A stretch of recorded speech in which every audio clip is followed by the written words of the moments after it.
Hay casas que se construyen para vivir, y hay casas que se construyen para retener, casas que no quieren visitas, sino compañía.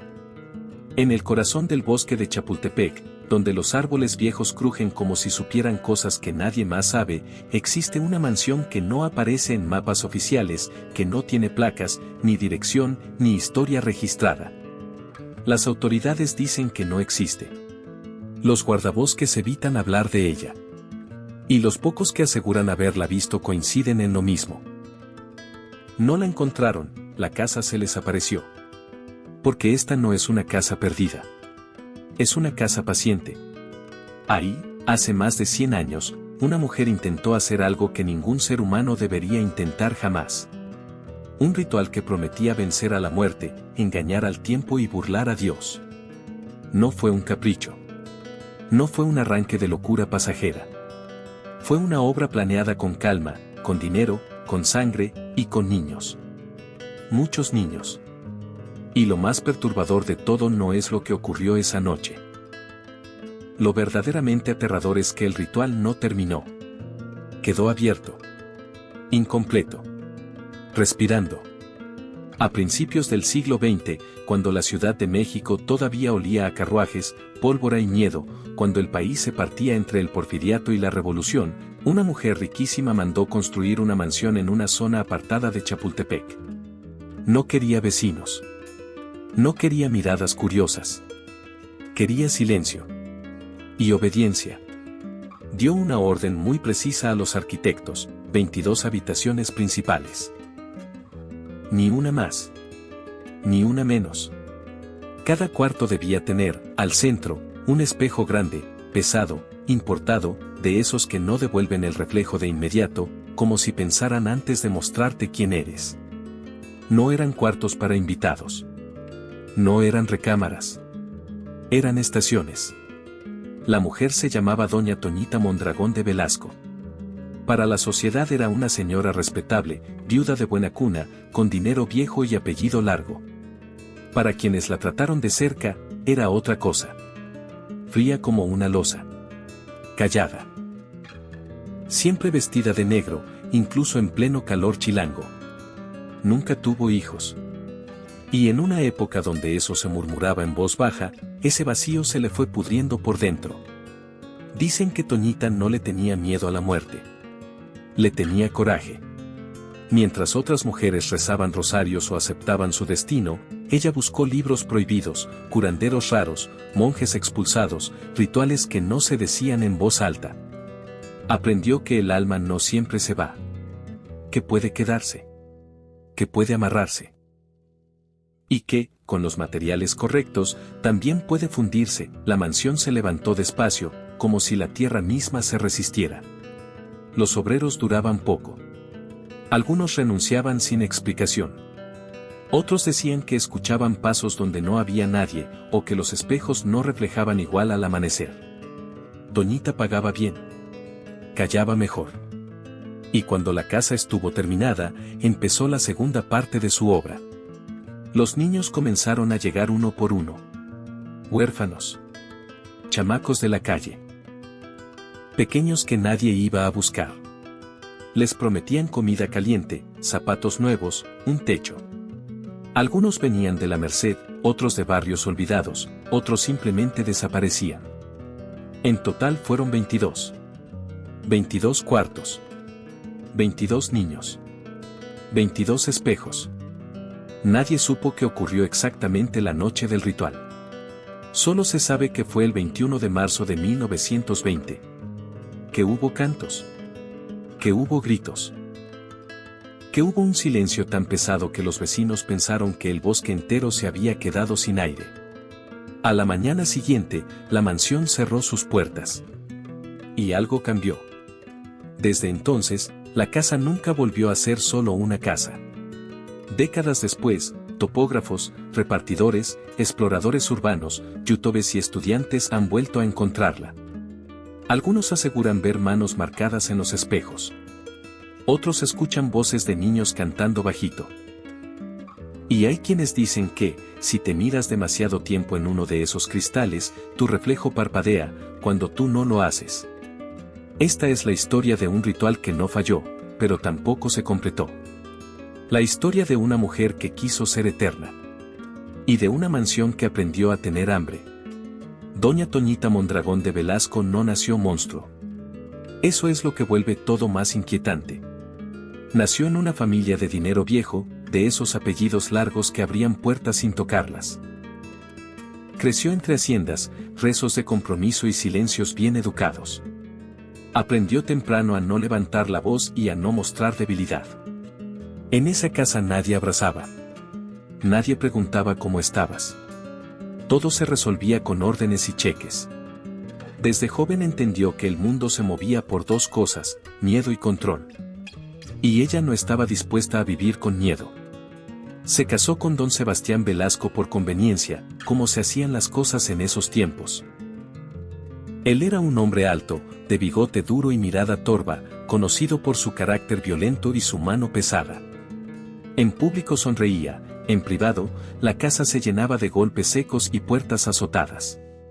A Toñita la domesticaron a la mala, pero nunca la rompieron. Aprendió a aguantar. A observar. A guardar rencor como quien guarda un cuchillo bajo el colchón. Pasaron los años y el hijo nunca llegó. Cada mes era un recordatorio cruel. Cada visita de las comadres, una humillación disfrazada de consejo.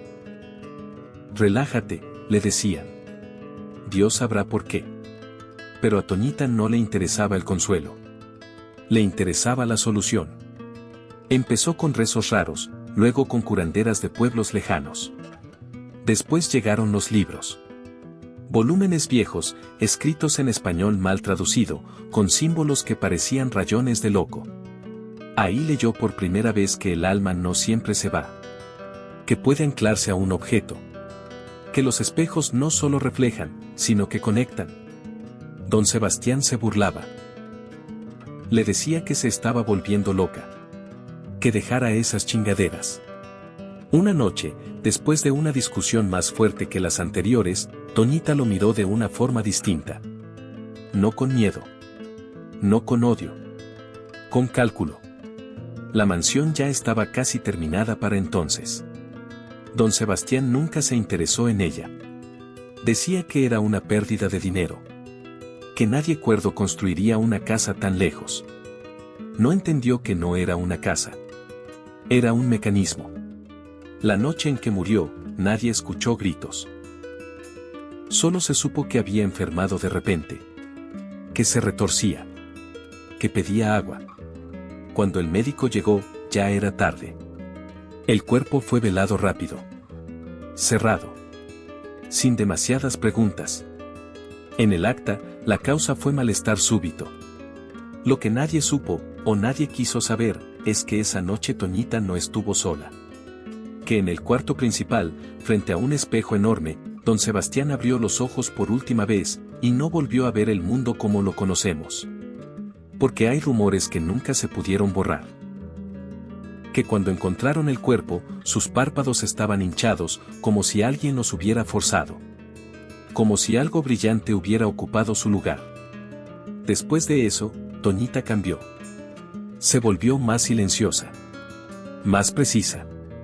Empezó a mandar traer niños. No de golpe. Poco a poco. Siempre con intermediarios. Siempre con historias convincentes. Van a estar mejor. Aquí tendrán comida. Es una señora buena. Y al principio, lo fue. Los alimentó. Los vistió. Les habló con dulzura falsa. Les enseñó canciones viejas, de esas que no tienen autor. Canciones que se pegan en la cabeza y regresan solas cuando todo está en silencio. Les prohibió tocar los espejos, pero los obligaba a mirarse en ellos durante largos ratos. Decía que era para conocerse. Para no olvidar quiénes eran. Por las noches, la mansión se llenaba de murmullos. Los niños decían que los espejos sudaban. Que a veces aparecían manos del otro lado. Toñita escuchaba, asentía, y sonreía apenas. Como quien confirma que todo va saliendo según lo planeado. No quería hijos. Quería almas. Porque el ritual que estaba preparando no era para crear vida, sino para robarla. Para juntar 22 fragmentos humanos y fundirlos con el suyo. Para dejar de ser una mujer. Para convertirse en algo que no envejece. Algo que no muere. Algo que se queda. Y sin saberlo, mientras afinaba cada detalle, mientras limpiaba cada espejo y ensayaba cada palabra, Toñita ya había cruzado el punto de no retorno. Porque hay conocimientos que no se pueden desaprender. Y hay obras que, una vez iniciadas, exigen terminarse. La mansión ya lo sabía. Y estaba lista. Los primeros niños llegaron una mañana nublada, cuando Chapultepec todavía estaba medio dormido y el bosque olía a tierra mojada. Venían en silencio, tomados de la mano de un hombre que evitaba mirar atrás. No lloraban. Los niños que ya han pasado hambre aprenden rápido a no hacer ruido. Toñita los recibió con una sonrisa suave, casi maternal. Les habló bonito. Les dijo que ahí nadie los iba a volver a golpear, que siempre habría pan caliente y una cama limpia. Y por un tiempo, cumplió. La mansión, por fuera, parecía un capricho elegante. Por dentro, era otra cosa. Los pasillos eran largos, angostos, y siempre parecían más fríos que el exterior. Las habitaciones estaban numeradas, no nombradas. En cada una, un espejo enorme ocupaba la pared principal. No había juguetes. No había ventanas grandes. Solo camas sencillas y ese reflejo constante, silencioso, mirándolos de regreso. Toñita estableció rutinas estrictas. Despertar temprano. Comer en silencio. Aprender canciones antiguas que no estaban en ningún cancionero. Repetir palabras que no entendían. A los niños les decía que era un juego. Que así se protegían de lo malo que vive afuera.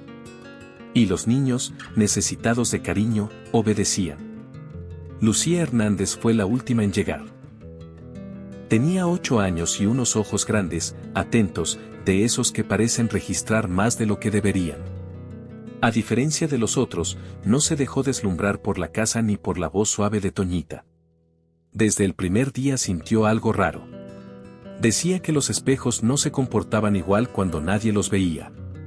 Que por las noches, cuando todo quedaba en silencio, escuchaba respiraciones que no eran de este lado del vidrio. Los demás niños también empezaron a notar cosas. Algunos despertaban con marcas en las manos, como si hubieran estado empujando algo duro.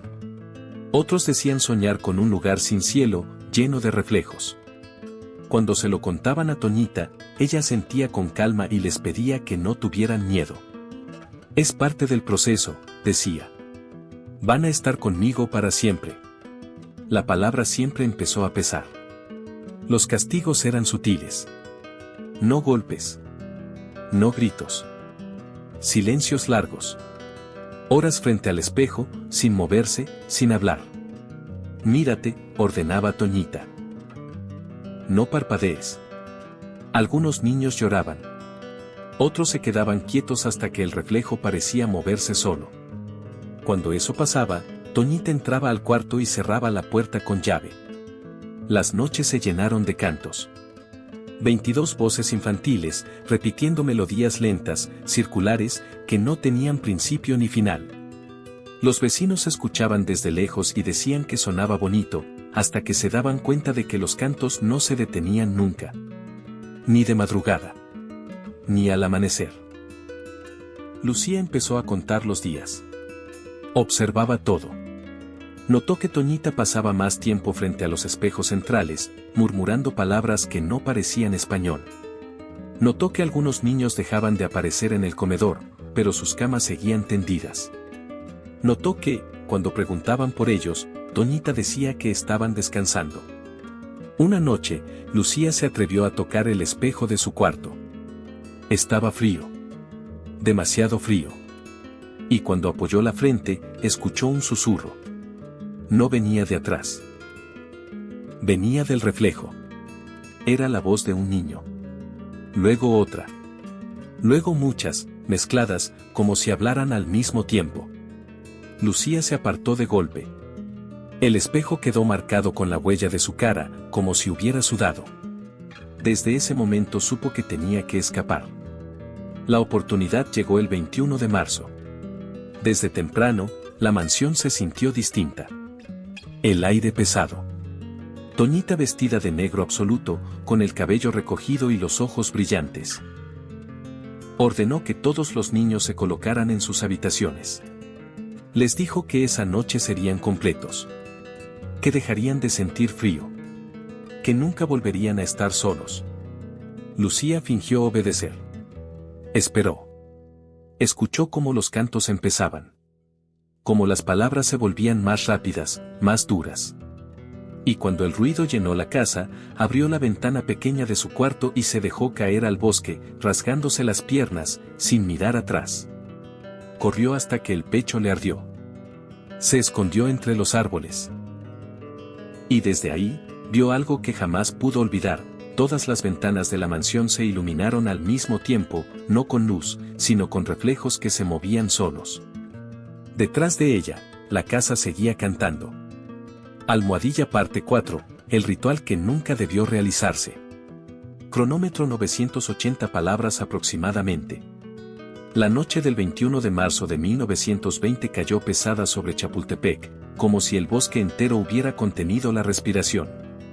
No hubo luna. No hubo viento.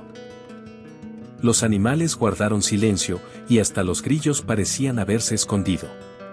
Dentro de la mansión, cada pasillo estaba iluminado apenas por velas gruesas que chorreaban cera negra. El aire olía a hierro y a incienso viejo. Doña Toñita caminaba despacio, descalza, tocando las paredes como quien despierta a alguien que ha estado dormido demasiado tiempo. Murmuraba palabras aprendidas de memoria, sílabas ásperas que no pedían permiso. En el centro de la casa, el salón principal estaba preparado. 22 espejos formaban un círculo imperfecto, inclinados apenas hacia adentro, como si observaran un punto invisible en el centro. En el suelo, símbolos trazados con carbón y algo más oscuro. Algo que no venía de la tierra. Los niños permanecían en sus habitaciones, cada uno frente a su espejo. No lloraban ya. El canto había hecho su trabajo. Repetían las palabras sin entenderlas, con voces cansadas, obedientes. Algunos temblaban. Otros sonreían sin razón. Toñita los había elegido bien, almas quebradas, fáciles de moldear. Antes de comenzar, se detuvo frente a un espejo distinto a los demás. Era el más grande, el más antiguo. El que había mandado traer desde Europa y que había costado más que cualquier otra cosa en la casa. Ahí, según los libros, debía abrirse el paso. Ahí debía aparecer ella. Toñita alzó la vista y, por un instante, su reflejo no la imitó. Parpadeó después. Sonrió después. Como si hubiera tardado en decidirlo. El ritual comenzó con una sola voz. Luego dos. Luego todas. Las palabras se amontonaron en el aire, chocaron entre sí, se doblaron. Las velas empezaron a vibrar. Los espejos se empañaron desde adentro, como si alguien respirara del otro lado. Toñita alzó los brazos y repitió el nombre que no debía decirse completo. Lo dijo a medias. Lo dijo mal. Pero fue suficiente. En ese momento, los niños empezaron a gritar. No fue un grito común. Fue un coro roto, desacompasado, que se filtraba por las paredes. Algunos cayeron de rodillas. Otros golpearon el vidrio con las manos abiertas. Las marcas quedaron ahí, hundidas, como si el espejo se hubiera vuelto blando. Toñita no se detuvo. Sabía que el dolor era parte del trato. Algo respondió. No apareció una figura clara. No hubo relámpagos ni explosiones. Fue peor. El centro del salón se oscureció, como si alguien hubiera apagado una luz que nadie veía. Los espejos comenzaron a reflejar cosas distintas, pasillos que no existían, cielos que no eran de este mundo, sombras que se movían sin cuerpo. La madre de los espejos no llegó caminando. Se filtró. Toñita sintió como algo le rozaba la piel por dentro. Una presencia vasta, antigua, curiosa. La voz no salió de ningún lugar específico, estaba en todas partes. Le prometió lo que ella quería. Eternidad. Permanencia. Ser más de una. Ser muchas. Pero el precio no era negociable. Uno a uno, los niños dejaron de gritar. No cayeron al suelo. No desaparecieron. Simplemente, se quedaron quietos. Con los ojos abiertos. Mirando algo que Toñita no podía ver. Los espejos comenzaron a absorberlos, no con fuerza, sino con paciencia. Como arena cayendo al fondo del mar. En uno de los cuartos, una habitación quedó vacía antes que las demás. Lucía ya no estaba. Toñita lo notó tarde. Muy tarde. El círculo ya estaba trazado. El flujo ya había comenzado. Algo se rompió. La madre de los espejos exigía 22. El ritual pedía equilibrio. Faltaba una pieza. Toñita intentó corregirlo, gritar más fuerte, cerrar el paso. No entendió que ya no tenía control. Cuando quiso retroceder, los espejos se inclinaron un poco más hacia ella. El reflejo del espejo central cambió. Ya no mostraba a Toñita. Mostraba algo alto, oscuro, con demasiados ojos. Con demasiadas bocas. La casa crujió, no como madera vieja, sino como un cuerpo acomodándose. Los espejos se cerraron de golpe. Las velas se apagaron al mismo tiempo. El canto cesó. Silencio. Al amanecer, los vecinos vieron humo salir de la mansión. No humo de incendio. Un vapor espeso, lento, que se deslizaba hacia el bosque. Nadie se acercó. Nadie preguntó. Cuando finalmente entraron, días después, no encontraron cuerpos. Solo ropa doblada con cuidado. Zapatos alineados. Espejos limpios, sin una sola huella. Y en el centro del salón, una mujer sentada frente al espejo principal, inmóvil, con los ojos abiertos. Dicen que estaba viva. Dicen que respiraba. Pero dicen también que, si te acercabas demasiado, su reflejo no estaba ahí. La casa había cerrado el círculo. Pero algo había quedado mal. Almohadilla parte 5, la noche en que algo respondió. Cronómetro 1,000 palabras aproximadamente. Después del silencio vino lo peor, la normalidad mal puesta. La mansión amaneció quieta, como si nada hubiera pasado, como si la noche anterior no hubiera sido una herida abierta. Los pájaros regresaron poco a poco. El bosque retomó su respiración. Y Toñita seguía sentada frente al espejo principal, derecha, con la espalda rígida y las manos apoyadas sobre el regazo, como una estatua que alguien olvidó mover. Nadie entró ese día. Ni al siguiente. La casa tenía una presencia rara, pesada, de esas que te erizan la piel sin tocarte. Los vecinos decían que se escuchaban pasos adentro, lentos, medidos, aunque no hubiera nadie. Otros juraban que, si mirabas las ventanas al amanecer, veías sombras chiquitas cruzando de un cuarto a otro. Lucía, mientras tanto, no paró de correr hasta que las piernas ya no le respondieron. Salió del bosque con los pies llenos de espinas y la ropa hecha jirones. La encontraron cerca de Tacubaya, temblando, repitiendo una sola frase como disco rayado: no se miren, no se miren. Tardó días en hablar con claridad. Semanas en dejar de gritar por las noches. Y años en contar lo que vio.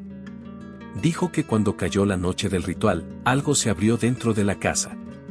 No una puerta. No una ventana. Una profundidad. Dijo que los espejos dejaron de ser lisos y se volvieron como agua espesa. Que las voces de los niños ya no sonaban asustadas, sino tranquilas, como si alguien los hubiera convencido de quedarse. Y que Toñita, al darse cuenta de que faltaba una pieza, perdió la calma por primera vez. Según Lucía, Toñita gritó. No de miedo. De coraje. Insultó a lo que estaba del otro lado. Exigió. Suplicó.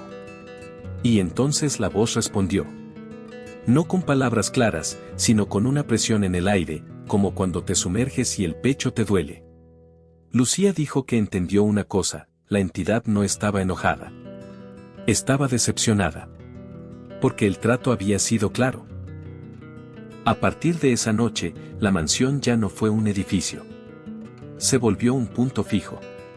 Un ancla. Los espejos empezaron a mostrar cosas que no pertenecían al mundo de afuera, pasillos más largos, habitaciones duplicadas, reflejos que caminaban con retraso. La figura de Toñita aparecía en algunos, pero no siempre igual. A veces joven. A veces vieja. A veces multiplicada. Días después, un repartidor se atrevió a entrar. Don Miguel Contreras había llevado provisiones a la casa durante años. Decía que algo no cuadraba, que nadie había vuelto a pedir nada, pero la puerta estaba entreabierta. Entró por curiosidad. Salió pálido.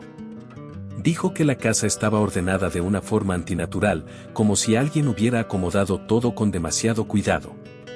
Que había ropa infantil colgada, limpia, como esperando cuerpos que nunca regresarían. Y que los espejos estaban tibios al tacto. Esa fue la última vez que don Miguel se acercó. Años después, confesó que todavía soñaba con niños pidiéndole zapatos desde el otro lado del vidrio. Toñita nunca fue enterrada oficialmente. No hubo acta clara. No hubo misa grande. Se dijo que murió sola, encerrada, sin familia que reclamara el cuerpo. Pero hubo quienes aseguraron que, semanas después, se le veía caminar por la casa, despacio, tocando los marcos de los espejos como quien revisa una herida que no cierra. Con el tiempo, la mansión se fue quedando sola. Los árboles crecieron alrededor. El camino se borró. Pero la casa no se desmoronó. No como debería. Seguía en pie. Entera. Esperando. Décadas más tarde, en 1952, un grupo de topógrafos del gobierno llegó a la zona. Medían terrenos. Marcaban límites. El joven Miguel, uno de los asistentes, fue el primero en verla desde la loma. Dijo que no estaba ahí antes. Llamó a los demás. El ingeniero a cargo, Rodrigo Salazar, anotó en su diario que la casa no proyectaba sombra correcta. Que al acercarse, vio figuras pequeñas reflejadas en los cristales, aunque el interior estaba oscuro. Uno de ellos, Carlos Mendoza, juró haber visto a una mujer alta, encorvada, parada en la puerta, observándolos. Cuando regresaron días después con más gente, la mansión parecía distinta. Como si se hubiera movido unos metros. Como si hubiera aprendido. Aquí es donde te pregunto algo, porque esto ya no es solo historia vieja. ¿Tú qué piensas de esta situación? ¿Crees que un lugar puede conservar la intención de quien lo creó, incluso después de su muerte? Porque lo que siguió no fue casualidad. La casa empezó a atraer gente. Exploradores urbanos. Chavos buscando historias para asustarse. Investigadores con grabadoras baratas. Cada quien entraba con la idea de salir con un relato, y algunos salían con algo más. Fobias. Pesadillas. Reflejos que no obedecían. La noche en que algo respondió no terminó en 1920. Solo fue el inicio. La obra de Toñita había quedado incompleta. Y las obras incompletas siempre buscan cerrarse. Almohadilla parte 6. La casa después del ritual. Cronómetro 650 palabras aproximadamente. Con los años, la mansión se fue borrando de la memoria oficial, pero no del todo del barrio. Los viejos decían que la casa seguía ahí, escondida entre árboles que crecían torcidos, como si evitaran tocarla. Los guardabosques más nuevos preferían cambiar de tema cuando alguien preguntaba por la casa vieja. Algunos se persignaban. Otros soltaban un mejor no le mueva y seguían su camino. Desde afuera, parecía abandonada. Ventanas intactas, puertas cerradas, muros firmes. No olía a humedad ni a polvo viejo. Olía, habitada. Y eso era lo que más sacaba de onda a quienes se acercaban. Como si alguien acabara de limpiar. Como si la casa esperara visitas. Por las noches, vecinos de colonias cercanas aseguraban escuchar cantos bajitos, muy quedos, que salían del bosque. No eran gritos. Eran melodías infantiles, repetidas, circulares. Los perros se ponían nerviosos. Aullaban sin razón. Las luces parpadeaban. Y más de uno despertó con la sensación de estar siendo observado desde un espejo, aunque no tuviera ninguno frente a la cama. Hubo desapariciones pequeñas. Gente que se perdió por horas y regresó desorientada, jurando que había caminado por pasillos que no terminaban nunca. Una señora contó que vio a una niña parada frente a un espejo improvisado en un charco de agua. Cuando se acercó, el reflejo no correspondía. La niña sonrió, y se deshizo en ondas. Los rumores crecieron. Algunos decían que Toñita seguía ahí, pero no como mujer. Que era parte de la casa. Otros decían que ya no importaba a ella, que la mansión había aprendido sola. Que los espejos no eran ventanas, sino trampas. Lugares donde el tiempo se doblaba y las almas se quedaban pegadas, como moscas en vidrio. A finales de los 70, un grupo de estudiantes se metió a explorar. Iban de noche, con linternas y una grabadora. Entraron riéndose. Salieron en silencio. Uno de ellos no volvió a hablar del tema. Otro desarrolló una manía extraña, evitaba cualquier superficie reflectante. Cubría los espejos de su casa con sábanas. Decía que, si se miraba, sentía que alguien más estaba aprendiendo a imitarlo. La casa no perseguía. No corría. No necesitaba hacerlo. Esperaba. Con el tiempo, la vegetación volvió a abrirse paso, como si el bosque no pudiera terminar de cubrirla. Siempre quedaba un claro. Un sendero que aparecía cuando menos lo buscabas. Y cuando alguien lo encontraba, sentía esa punzada en el estómago, esa curiosidad que no te deja en paz. La misma que llevó a Toñita a abrir libros que no debía. La mansión no gritaba. Susurraba. Y cada espejo dentro de ella seguía activo, como una boca abierta. Algunos mostraban rostros infantiles que no envejecían. Otros reflejaban cuartos que no existían. Y el espejo principal, el más antiguo, seguía sin devolver el reflejo de Toñita, como si ella hubiera cruzado por completo. O como si se hubiera quedado a medias.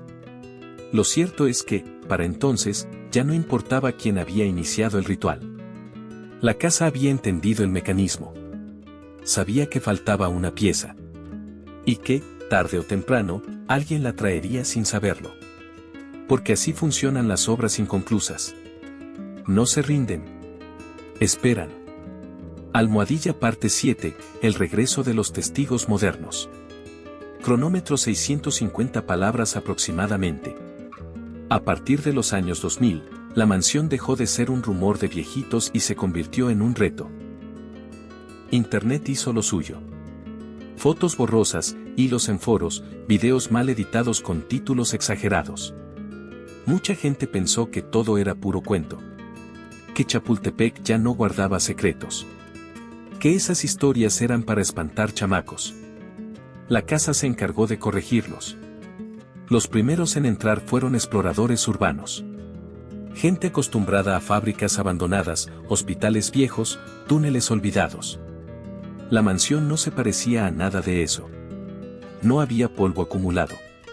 No había graffiti. Todo estaba funcional. Como si alguien siguiera viviendo ahí sin dejarse ver. Uno de ellos grabó un video corto. Apenas 15 minutos. Se le ve caminando por un pasillo largo, diciendo chistes nerviosos. De pronto se queda callado. La cámara enfoca un espejo. En el reflejo aparece una niña detrás de él. El explorador se voltea. No hay nadie. Cuando vuelve a mirar el espejo, la niña está más cerca. El video se corta ahí. El hombre no volvió a subir contenido jamás. Luego vino el doctor Fernando Gómez, investigador de lo paranormal, de esos que no se impresionan fácil. Entró con equipo serio, grabadoras, sensores, cámaras térmicas. Pasó una noche completa dentro. A la mañana siguiente salió distinto. No quiso dar entrevistas largas.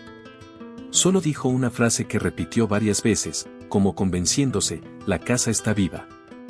renunció a sus investigaciones poco después. Se aisló. Algunos dicen que tapó todos los espejos de su casa y que nunca volvió a dormir con la luz apagada. Pero el caso que más ruido hizo fue el de Andrea Martínez, estudiante de cine. Entró sola, con la idea de grabar un corto experimental. Le fascinaban los reflejos. Los juegos de identidad. Pasó horas dentro.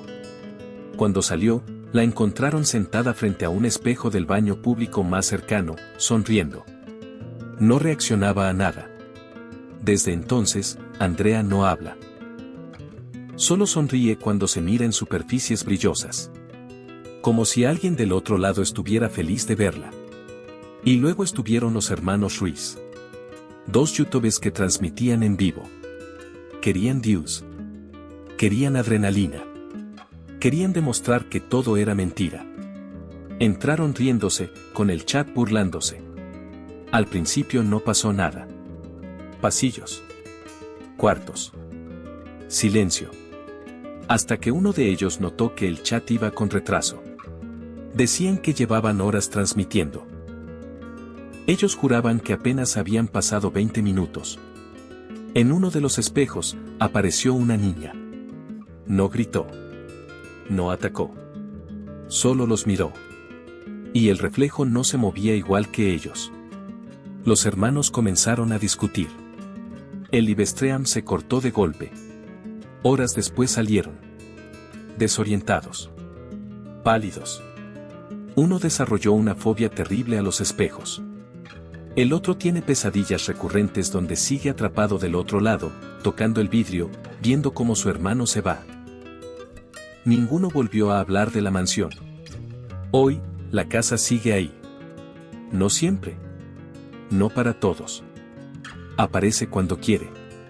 Cuando alguien se acerca con la intención equivocada. Con la curiosidad suficiente. Con el vacío adecuado. Y aquí va otra pregunta, porque esto ya pasó en nuestros tiempos, no hace 100 años. ¿Tú estabas de acuerdo con que estas personas entraran solo por curiosidad, sabiendo lo que ya se decía de la casa? Porque la historia no termina con ellos. La mansión sigue incompleta. Sigue esperando la pieza que falta. Y los espejos siguen abiertos.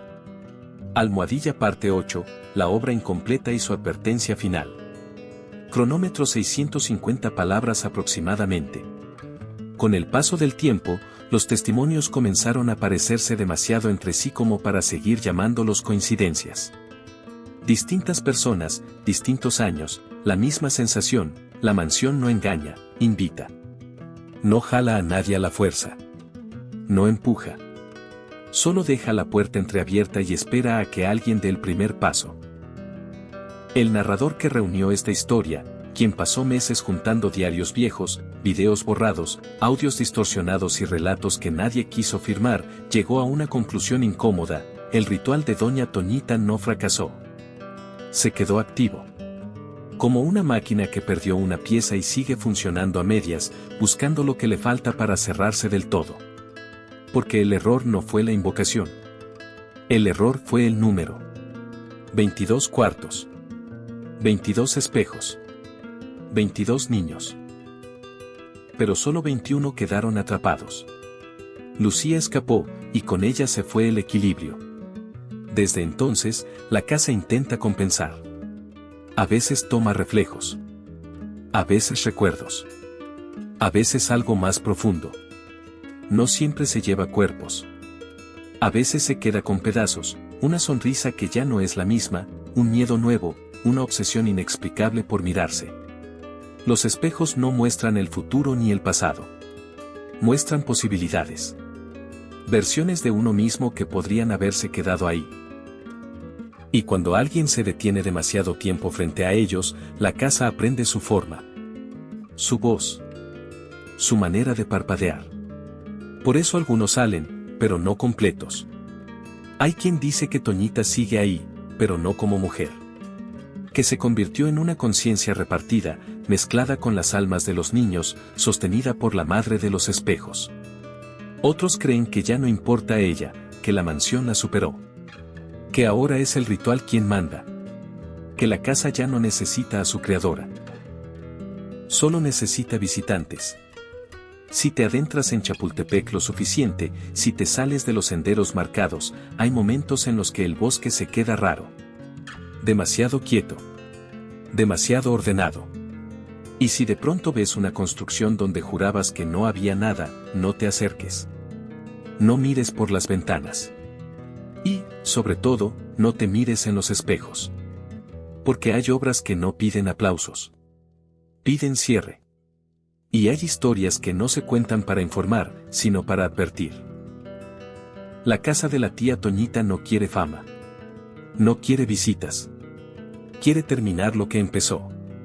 Así que la próxima vez que pases frente a un espejo y sientas que tu reflejo tarda un segundo de más en copiarte, no te rías. No lo pruebes. No regreses a ver. Porque puede que, del otro lado, alguien ya esté aprendiendo a ser tú. Y esta vez, la mansión podría no dejarte salir. Gracias por quedarte hasta el final y por caminar conmigo por esta historia oscura, retorcida y profundamente mexicana. Gracias por prestar tus oídos, tu imaginación y tu tiempo a un relato que no se cuenta a la ligera. Historias como esta solo existen porque hay personas dispuestas a escucharlas sin apartar la mirada, a sentir incomodidad, miedo y curiosidad al mismo tiempo. Si llegaste hasta aquí, es porque algo de esta casa, de estos espejos y de este silencio, también te habló a ti. Te agradezco de corazón por estar del otro lado, por acompañar el relato y por darle vida a esta historia con tu atención. Nos vemos en la siguiente, si es que la casa lo permite.